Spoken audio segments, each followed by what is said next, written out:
Диморфодоны. Диморфодоны. Какими были ранние птерозавры, мы можем судить по диморфодону. Это животное, живущее на Земле около 190 миллионов лет назад, в мезоюрском периоде было одним из первых птерозавров рамфоринхоидов. Сами птерозавры были отрядом доисторических летающих рептилий подкласса архозавров, жившими в мезозойском веке.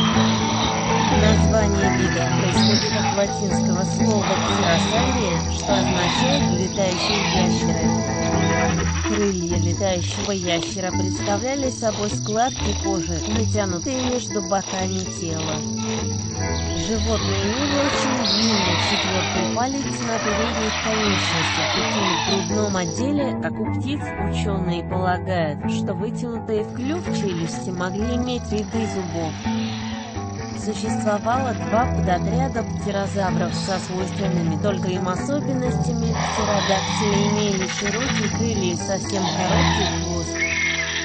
У рамфоринхов были узкие крылья и длинный хвост. У диморфодона имелся длинный хвост и размах крыльев, достигающий 2 метра.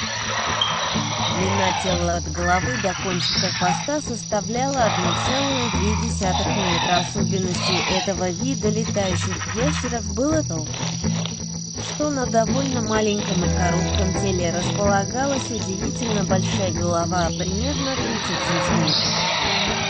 Голова эта выглядела довольно неуклюжей, хотя и была крупной по размеру. Клювоподобные челюсти животного были снабжены острыми зубами.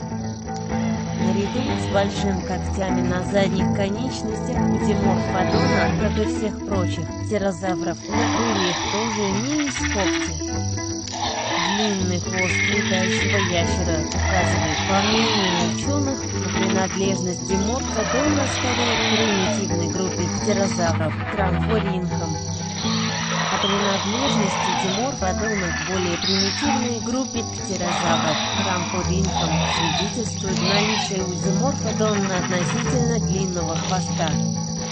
Ископаемые останки летающего существа, найденные в Англии, были отнесены учеными к единственному виду диморфодона – диморфодон макроникс.